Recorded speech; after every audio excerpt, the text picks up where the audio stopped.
Working in customer support is never easy. Working in tech support? I can't even imagine. Welcome to this episode of Tales from Tech Support. Our first tale is from Chocobo Mog.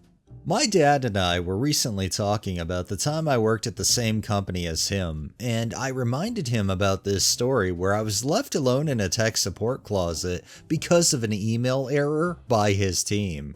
Many years ago, my very first job was at the help desk for a company of 400 plus employees. My office was literally a converted closet in the back corner of the building, and my entire purpose was to sit there and wait for someone in the building to call me so I could assist them with the technical issue. When I first started, I was paranoid of doing anything wrong which could get me fired. So I didn't even use the computer to browse the internet. I just sat there each day, staring at an analog phone, waiting for someone to call for technical help. Unbeknownst to me, the company occasionally had a surprise half day. On a random Friday, the CEO would email the company informing everyone they could leave at noon and start their weekend early. Unfortunately, since I was new, I had not been added to the all mailing list, a task owned by my dad's team, and was not informed of this occasion. And no one thought to check on the help desk kid sitting in the back closet to make sure he knew to leave early. So my first surprise half day was spent in a closet, alone, staring at a desk phone, diligently waiting for a call from someone, anyone, when the entire company had left 4 hours earlier. I only realized something was amiss when I walked to my car at the end of the day and the entire parking lot was empty. To add salt to my wounds, when I arrived home, my dad just asked, "What took you so long?" "Thanks, Dad. Would have been nice if your team had added me to the email list."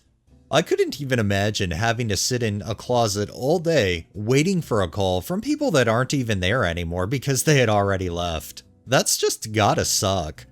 Our next tale is by Mikey DeFox.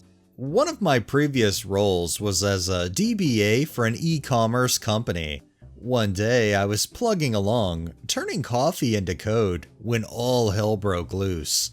Our marketing team decided to launch a personalized email campaign without consulting IT first, or even consulting anyone, really. Out of nowhere, suddenly our servers started screaming at a pitch I don't ever want to hear again in my life. CPU usage spiked to 100% and queries slowed down to 0. My first thought was that we were being hit by a DDoS attack. What I found was far more facepalm worthy.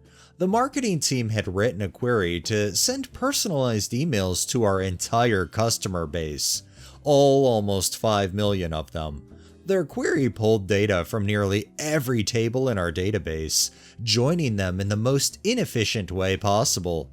The icing on the cake was that they had to set it to run every 5 minutes. It was later described by my senior to the bosses as like watching someone try to empty the ocean with a teaspoon, only to refill it with a fire hose every few seconds. After some frantic calls and a lot of explaining, with technical terms I'm sure they didn't even bother trying to understand, we managed to get them to pause the campaign. It took 3 days of optimization, index creation, and query rewriting to get their personalization working without bringing our entire infrastructure to a standstill. And the silver lining? Management finally approved our long-standing and often denied request for a separate analytics database. Sometimes it takes a near catastrophe to get the resources you need. You'd think if something's gonna actually mess with a database that, I don't know, maybe the entire company is using, it would be wise to run that kind of change by IT first. Hopefully this was a lesson learned for any future changes that marketing team might decide to make. And our final tale is from Automatic Mulberry. Long ago, in about 2005, I was given the task of shutting down some old, very obsolete systems in the data center. I got through quite a few, migrating to newer systems with newer OSs, newer application software, and so on. But there was one that was a total thorn in my side, the oldest system in the building. This was an old Compaq Proliant 2500 running Windows NT4 and SQL Server 6.5. The hardware, OS, and SQL Server were all well past end of life, but nobody had been able to pin down who owned it or was responsible for it, so it just kept going, waiting for the irreparable and inevitable crash. I was the FNG, so I got the task of figuring out what to do with it. We did have some notes about who owned it, so I started down that path. I called the designated owner and asked them about the machine. "Oh no, I haven't owned that in years. Try this person." So I called that person, and they referred me to a third person, who referred me back to the first person again. I even went around the loop again, this time asking if there was anyone else they could suggest. No dice. Meanwhile, I dug into user accounts on the system. At the OS level, only the admins had access, as one would hope. At the SQL server level, there were no domain accounts, only SQL logins. Standard security, as Microsoft called it. I tried to match user logins to names, but they were all generic app user type logins.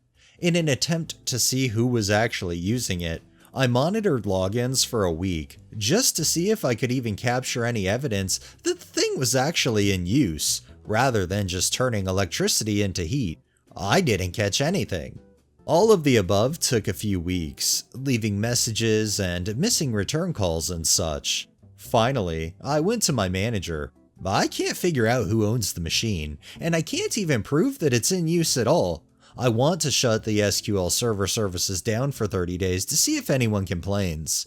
If no one gripes, I'll power it down for 30 days. If still nobody gripes, I'll yank it out of the rack and send it for scrap. I should have it off our list in 60 days.